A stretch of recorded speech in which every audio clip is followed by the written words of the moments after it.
The Church in the DR Congo, A Personal Perspective. Part 8. The Temple, Turning the Hearts of the Children. This episode and the two that follow it celebrate the crowning event in the history of the Church in the DR Congo, the dedication of a temple in Kinshasa. The big news in the DR Congo this week is the upcoming election, scheduled for December 23rd. From the time of the country's independence in 1960, to the current rule of Joseph Kabila, there has never been a peaceful transition of power through elections. Emotions in the country are running high. Some people are worried that the new voting machines imposed by the government will make tampering with the votes easier. Last week, a fire suspected to be the work of an arsonist destroyed 8,000 of the 10,000 voting machines that had been stored in Kinshasa. A few weeks earlier, the Church of Jesus Christ of Latter-day Saints had kicked off its local Light the World campaign.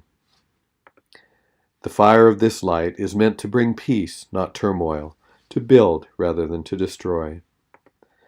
Emotions are also running high among the members of the Church, but they have little to do with the swirl of events around the election. Instead, their enthusiasm springs from the deep-seated hope that in the coming few months prior to the dedication of the Kinshasa Temple, they will see the only true and living church come out of obscurity and out of darkness, that through their efforts many friends and community leaders will come to know the fullness of the gospel in its true light.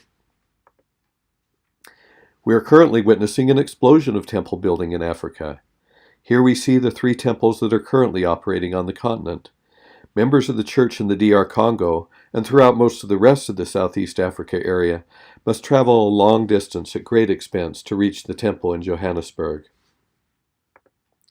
In the near future, 5 new temples will be dedicated in Africa: Abidjan, Ivory Coast; Kinshasa, Democratic Republic of the Congo; Harare, Zimbabwe; Durban, South Africa; and Nairobi, Kenya. This will more than double the current number in a relatively short span of time. Besides the 3 existing and 5 new temple locations shown here, a second temple in Nigeria was announced at the October 8, 2018 General Conference. It will be built in the capital city of Lagos. The DR Congo Kinshasa Temple was announced by President Thomas S. Monson at General Conference on October 1, 2011. The temple will be set like a gem in the heart of the Gombe district of Kinshasa. It will be the most carefully constructed, beautifully landscaped, and most painstakingly maintained property in the entire city of 14 million. A groundbreaking ceremony was conducted by Elder Neil L. Anderson of the Council of the 12 Apostles. It took place on February 12, 2016, exactly 30 years to the day after the President of the country gave his verbal consent to the legal recognition of the Church. As part of his remarks, Elder Anderson stated, quote, "I believe that even though the first temple is a sacred occasion, it will not be the last temple in the country. And there will be many, not only in this country, but there will even be additional temples here in Kinshasa." Some fortunate children in the DR Congo would be likely to learn about the Kinshasa Temple at home and from primary teachers on Sunday.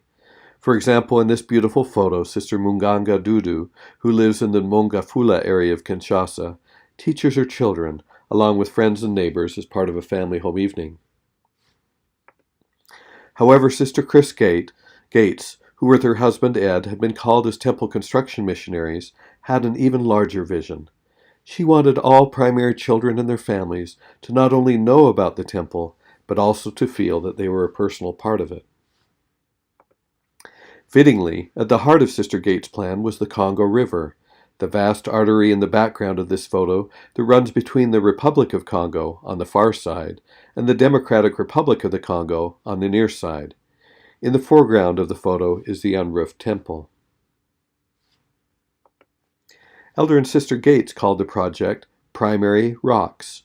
Here you can see stones that have been extracted from the river, sorted according to size and color, and put into large piles for sale. Sister Gates explained the motivation for the Primary Rocks project as follows, quote, "The first week we arrived in Kinshasa, we attended our state conference. There was a children's choir of over 200 children. They sang with gusto, "I love to see the temple. I'm going there someday." Ed and I tearfully realized that these children had never seen a temple, but they were enthusiastically preparing for the day when they could go with their families to be sealed. We wanted the children to learn about the importance of temples. End of quote. The rocks used for the project have been formed in the Congo River. The river is huge and powerful, with swells that may rise up suddenly to a height of 40 feet. The banks of the river are solid rock, laid bare during the dry season. Here you can see men with sledgehammers breaking up the solid rock into boulders. Their wives and children pounded the large boulders created by their husbands and fathers into smaller pebbles. The pebbles were carried on the heads of young children in 5-gallon jugs to be used in making cement. They earned relatively little money for the rocks, especially when you consider how much labor went into producing them. In our case, the rocks needed to be cut to order, flat on one or both sides, not too big and not too small. Smaller rocks were created by striking one stone against another, rather than through the use of metal tools. Would anyone dare arm wrestle this man? A final group of rocks was selected from the various vendors. Each vendor was anxious that we choose generously from their particular pile. Elder and Sister Gates worked together to prepare the rocks, covering each one with multiple layers of paint until it was perfectly white. Sister Gates explained the project as follows, quote, There were over 1,500 primary children who live in the Kinshasa and Matadi areas. Another 2,500 children live in outlying areas, only accessible by boat or plane. Sadly, we were told that rocks could not be taken in and out of outlying areas because customs officials would think that we were trying to smuggle diamonds. After receiving approval from our special projects director, the temple general contractor in the Area 70s, we bought, painted, and bagged the rocks. We prepared instructions, sharing time packets, lesson materials, and music for the 73 wards and branches. We also included 2 Sharpie pens so that each child could write their name and birthday on the rock. Each child would also receive a color picture of the finished temple. Sister Gates continued, We gave the big bags of rocks and instruction materials to the Area 70s with written instructions describing how to distribute them. 8 days later, we received our first responses as photos and rocks came back from Matadi, the most distant of all the locations. Because new converts continued to increase the number of primary children, some rocks bore multiple names and birthdays. We ended up with over 1,700 signatures on 1,500 rocks. End of quote from Sister Gates. The children approached the task of writing their names and birthdays on the rocks with reverence and excitement. Even the littlest ones participated. The children kept the postcard-sized photos of the temple, while their leaders returned the rocks to Elder and Sister Gates. The finished rocks were to be placed within the concrete used inside the temple. They would be in the foundations, the floors, the beams, and in other places in this sacred building. Each time the children would see or even think about the temple from now on, they would know that their names were forever a part of their temple. At the dedication of Solomon's temple, the king prayed that the eyes of the Lord may be open toward this house night and day, even toward the place of which thou hast said, My name shall be there.